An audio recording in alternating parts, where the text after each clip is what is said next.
Hello everybody, Chris Campbell here on the watch bench this evening with a very rare vintage watch.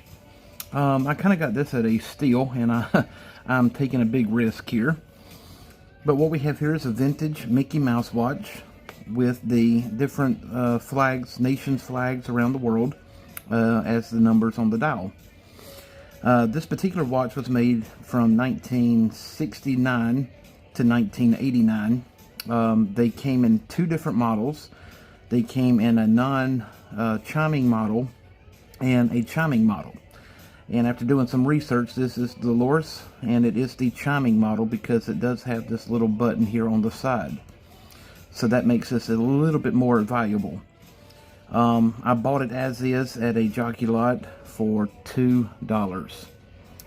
But if this watch is serviceable, workable, and I can still get the pins and the leather band, this watch is easily a good $200 to $225 vintage watch.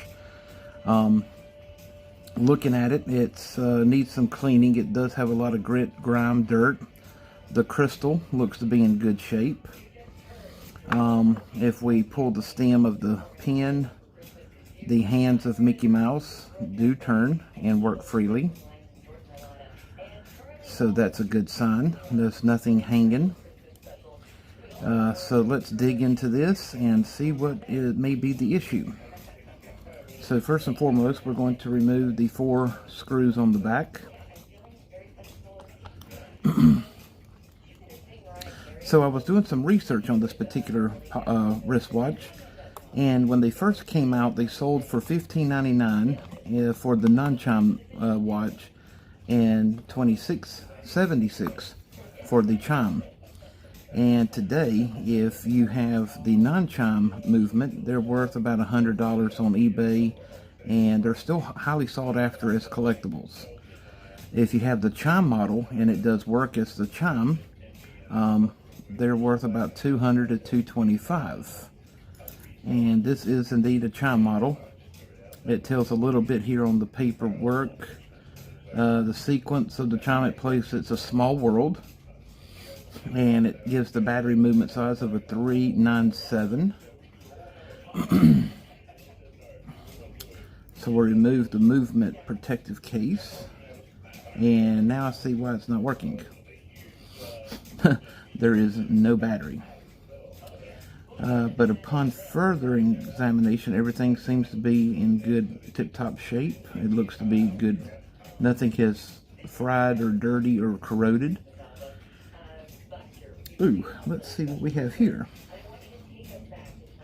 So we have Seiko Company.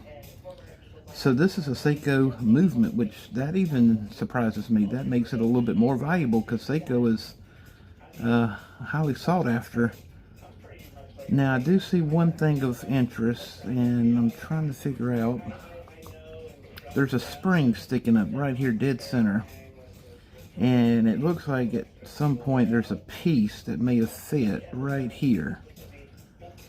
So I'm hoping that's not the problem. So let me check in my work bin and see if I have that battery. That's a 397. Oh darn. I am actually completely out of that battery at the moment. Shoot. Okay, so we will pick up a battery and hopefully see if that works. The next step that I want to do is check the lugs for the band to see what size lugs I need and what width band. So let's see. Alright, so that's 9/16, so that is a 14 millimeter. And to double check, I'm going to use my dial calipers. Just to double check, I always measure twice, cut once. And sure enough, that is 14 millimeters. Okay. So, I do have the pins, and I'm going to get a tan brown watch band. That is the traditional band for this particular movement of watch.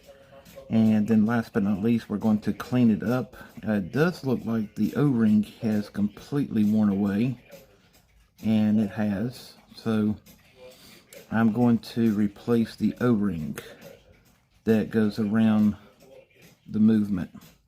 It is all dirty, gritty, and grime. It's just coming off in pieces. So this will be part 1 of 2 of the video on the Mickey Mouse It's a Small World watch. So stay tuned.